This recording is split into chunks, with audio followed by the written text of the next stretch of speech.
Salut les voyageurs, j'espère que vous allez bien.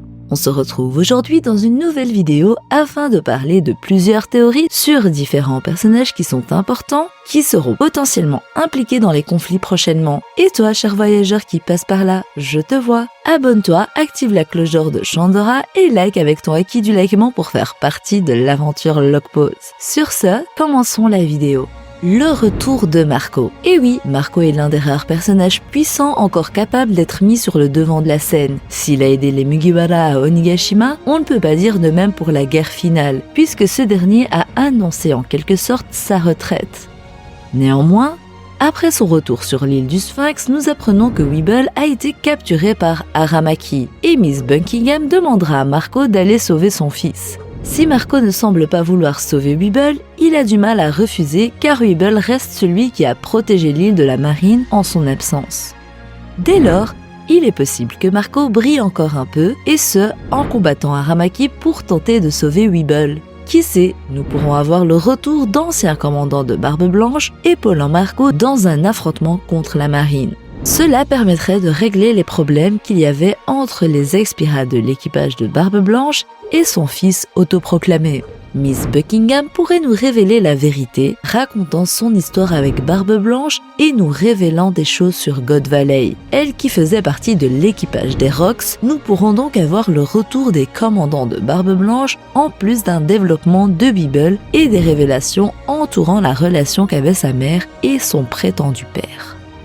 La Cross Guild et la marine croisent le fer. S'il y a bien une organisation qui menace toute l'institution de la marine en mettant des primes sur les têtes de ses soldats, c'est bel et bien la Cross Guild.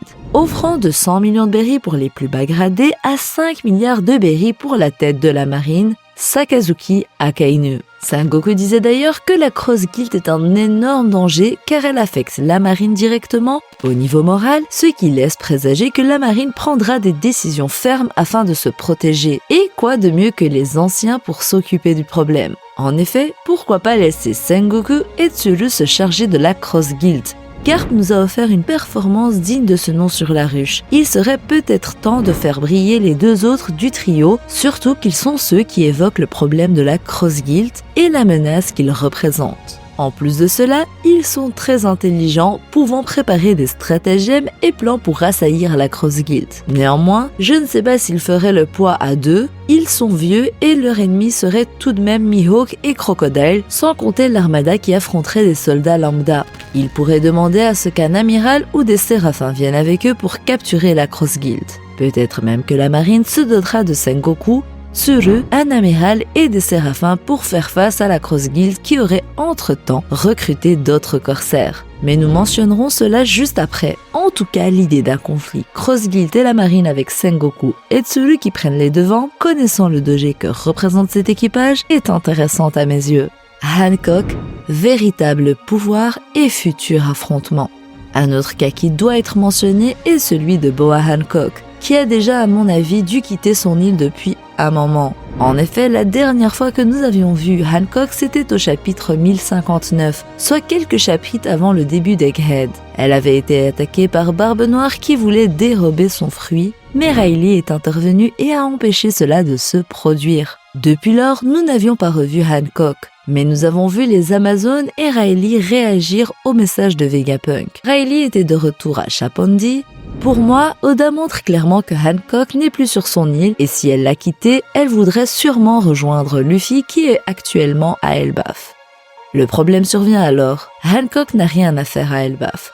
Alors il est logique de se dire que quelque chose d'autre est prévu pour elle, et en y réfléchissant bien, la marine sait que Teach convoite son fruit, qui était, je le rappelle, en possession des dragons célestes. Il se peut donc que Im-sama veuille l'éliminer en envoyant un doyen ou un chevalier divin, ou simplement que le Gorosei ordonne à la marine sa capture, ce qui me paraît le plus logique. Mais avant de parler des possibles combats à venir, il faut avant tout dire pourquoi Hancock est dangereuse au point qu'elle se refait attaquer par la marine ou le gouvernement. Voici quelques hypothèses sur le pouvoir caché de Hancock, un éventuel secret lié à son fruit et les raisons pour lesquelles Barbe Noire pourrait en être intéressée. En premier, le contrôle des émotions. Le Meromeronomi pourrait être bien plus qu'un simple fruit lié à la pétrification par amour ou désir. Il pourrait accorder à Hancock le contrôle des émotions en général, ce qui lui permettrait d'influencer non seulement le désir, mais aussi des sentiments comme la peur, la haine ou le dégoût. Ce contrôle étendu des émotions pourrait lui permettre de manipuler les esprits des autres, rendant Hancock redoutable à combattre, comme Law était un casse-tête pour Kaido à cause de son fruit.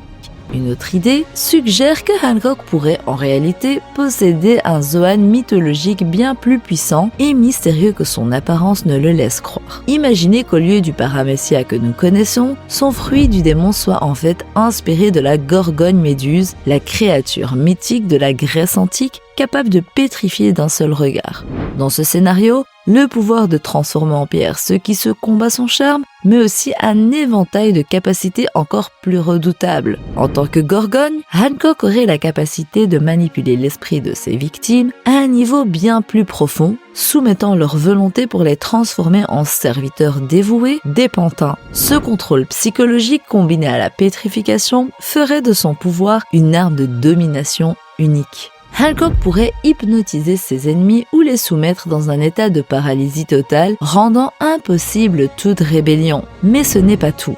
En tant que Zoan mythologique, elle pourrait obtenir des capacités physiques accrues comme une vitesse et une agilité surhumaines, et une forme hybride qui améliorerait encore sa puissance et sa résistance. Sous cette forme, Hancock pourrait être paradoxalement d'une laideur jamais vue, une forme démoniaque badass, mais n'incarnant pas la beauté. Ce pouvoir ancestral inspiré de Méduse expliquerait pourquoi Barbe Noire souhaite tant mettre la main sur le fruit de Hancock.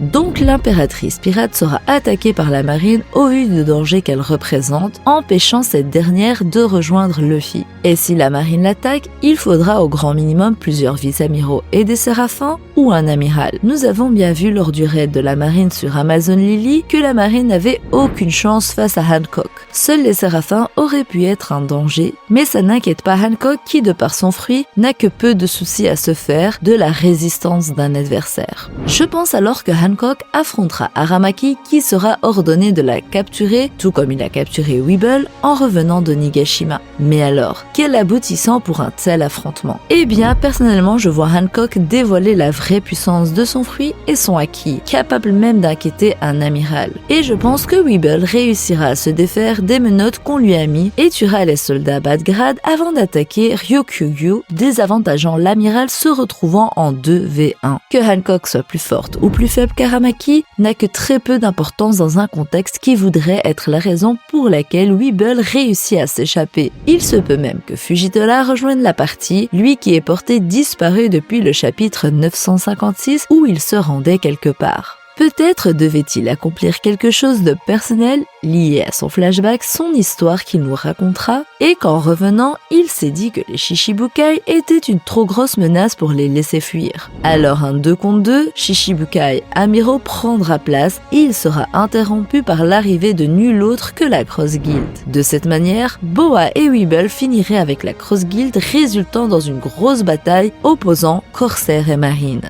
Les deux dernières idées se rejoignent mais diffèrent car dans le premier contexte, Sengoku et Tsuru sont les principaux acteurs du camp de la marine, tandis que dans celle-ci, ce sont les amiraux Fujitora et Ryokugyu. En tout cas, on peut s'attendre à une grosse guerre marine Cross Guild car je vois mal la marine laisser ce nouvel équipage bouleverser leur ordre. Je pense donc que Hancock et Weeble rejoindront prochainement la Cross Guild car je ne vois ni Hancock rester sur son île, ni Weeble finir à Impel Down. Voilà les voyageurs, nous arrivons à la fin de cette vidéo et j'espère qu'elle t'aura plu. Et toi, cher voyageur qui passe par là, je te vois. Abonne-toi et mets la cloche pour faire partie de l'aventure. N'hésite pas à liker aussi la vidéo, la partager et laisser ton avis en commentaire. J'essaie de répondre à tout le monde. Sur ce, je vous dis à la prochaine pour une nouvelle vidéo où nous parlerons de personnages encore plus légendaires et puissants. Et d'ici là, portez-vous bien. Bisous!